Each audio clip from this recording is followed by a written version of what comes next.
कई बार ऐसी मूर्खताएं अपने जीवन में कर रखी हैं इस भूषा के स्तर पर, जिनका कोई तर्क समझ में नहीं आता। जैसे बहुत भारतवासियों को मैंने देखा है, मोजे पहन के घूमते रहते हैं जूतों में। अब जूते वैसे ही बहुत गर्म हैं, उसमें मोजे और डाल लिया आपने। अब ये पांव जो होता है ना, नीचे का हिस्सा, अगर आप फिजियोलॉजी एनाटॉमी की बात करेंगे और उसको पढ़ेंगे और सामान्य भाषा में समझने की कोशिश करेंगे, ये अक्सर खुला हुआ रहना चाहिए ताजा हवा के लिए।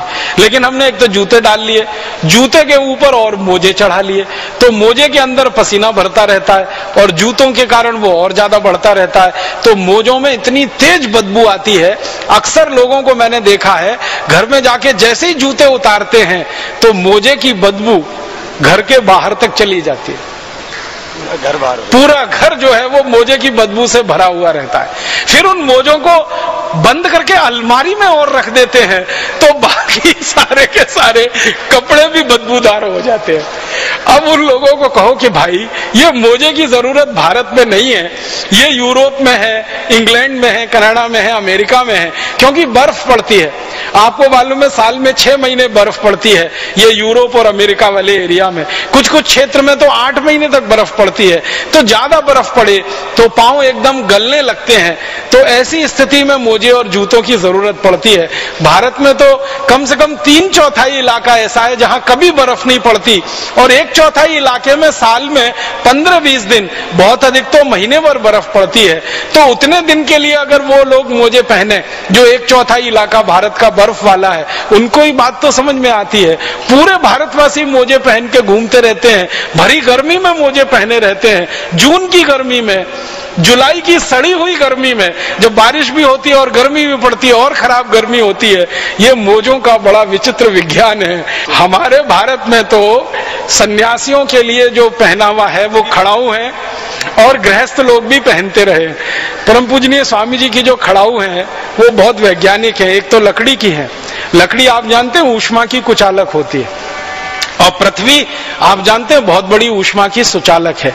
तो पृथ्वी से आपके शरीर का जो कनेक्शन है, जो संबंध है, वो टूटा रहे, माने आपकी ऊष्मा और ऊर्जा पृथ्वी में ना चली जाए और बिना किसी कारण आपका बड़ा नुकसान ना होने पाए, इसके लिए लकड़ी की खड़ाऊ दी गई है। और लकड़ी जो है ऊष्मा की कुचालक होने के कारण पृथ्वी और आपके शरीर के बीच में एक माध्यम बन जाती है, ताकि ऊष्मा का, ऊर्जा का, बेकार का प्रवाह पृथ्वी में ना होने पाए। इतने वैज्ञानिक तरीके से ये खड़ाऊ बनती है, जिसका उपयोग हजारों साल से इस देश में होता रहा। हमने वो खड़ाऊ छोड़ दी और उस खड़ाऊ को छोड़कर यूरोप और अमेरिका की नकल करने वाले जूते खरीद लिए, और उन जूतों में फंस गए मोजे, और मोजे में फंस गई बदबू, और बदबू में फंस गया पूरा घर और परिवार, जो परेशान होता रहता है। राम भी तो खड़ाऊ लेते हैं। हमारे देश में भगवान श्री राम का कहानी देखें, भगवान श्री कृष्ण का देखें, ये सब खड़ाऊ पहनने वाले लोग थे। श्री राम ने हमेशा खड़ाऊ पहनी, लक्ष्मण जी हमेशा खड़ाऊ पहनते रहे, बजरंगबली को देखें, हनुमान जी को वो खड़ाऊ पहनते रहे, श्री कृष्ण खड़ाऊ पहनते रहे, युधिष्ठिर, अर्जुन, नकुल, सहदेव, भीम, ये सब खड़ाऊ पहनकर हमारे महापुरुषों ने अपने अपने जीवन में बड़े बड़े काम किए। और आप तो जानते हैं एक हमारे यहाँ मुहावरा चलता है जो वास्तविकता पर आधारित है, कि श्री राम ने अपना राज्य तो खड़ाऊ की मदद से ही चलाया। भगवान श्री राम तो गए नहीं गद्दी पर, कुर्सी पर बैठने के लिए, उनकी खड़ाऊ रखी रहती थी कुर्सी और गद्दी पर, उसके द्वारा राज्य चलाया जाता था। तो खड़ाऊ बहुत महत्व की चीज है हमारे देश में। जो खड़ाऊ 14 वर्षों तक किसी राज्य का संचालन कर सकती है और राम राज्य का संचालन कर सकती है, साधारण राज्य नहीं, राम राज्य। राम राज्य में जहां कोई दुखी नहीं है, कोई गरीब नहीं है, कोई भुखमरी का शिकार नहीं है, कोई बेरोजगार नहीं है, जहां अतिवृष्टि नहीं है, जहां अनावृष्टि नहीं है, माने जीवन का कोई दुखी नहीं है, ऐसा राज्य राम राज्य। और वो खड़ाऊ के द्वारा संचालित हुआ हो 14 वर्ष, तो अंदाजा लगा लीजिए खड़ाऊ का कितना बड़ा महत्व रहा होगा इस देश में। और भरत जो श्री राम के अनुज छोटे भाई, जब उनको बुलाने के लिए गए वन में, तो श्री राम ने कहा कि मेरी खड़ाऊ ले जाओ। तो बहुत हर्ष के साथ, खुशी के साथ भरत उन खड़ाऊ को अपने सिर पर रखकर राम राज्य तक लेके आए, माने अयोध्या तक लेके आए।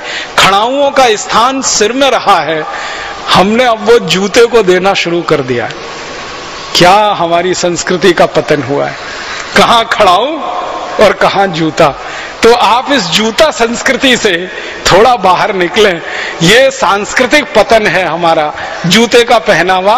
और जूते का पहनावा ऐसा, एक जोड़ी जूता नहीं, दो नहीं, तीन नहीं, चार नहीं, 5, 10, 15, 20, 25, 50 और लोगों को ड्रेस के हिसाब से जूता। हम शायद इस उम्मीद में, इस कल्पना में इसको धारण किए रहते हैं कि इससे हमारा कोई स्टेटस सिंबल बढ़ता है। वो मूर्खता बढ़ती है। इसलिए हम इस सांस्कृतिक अधःपतन के इस स्तर पर आके खड़े हो गए हैं कि अपनी खड़ाऊं छोड़ी है, अपनी जूतियां छोड़ी हैं। भारत में ऐसा भी रहा है कि कुछ समय जब बहुत ठंड पड़ती रही है तो खड़ाऊं का उपयोग नहीं कर सकते, तो जूतियां इस देश में बनाई जाती हैं। जूतियां बहुत वैज्ञानिक है, जूतों की तुलना में तो बहुत ज्यादा वैज्ञानिक है। मैंने देखा राजस्थान में, मध्य प्रदेश में, गुजरात में, महाराष्ट्र के कई इलाकों में जूतियां बनती हैं।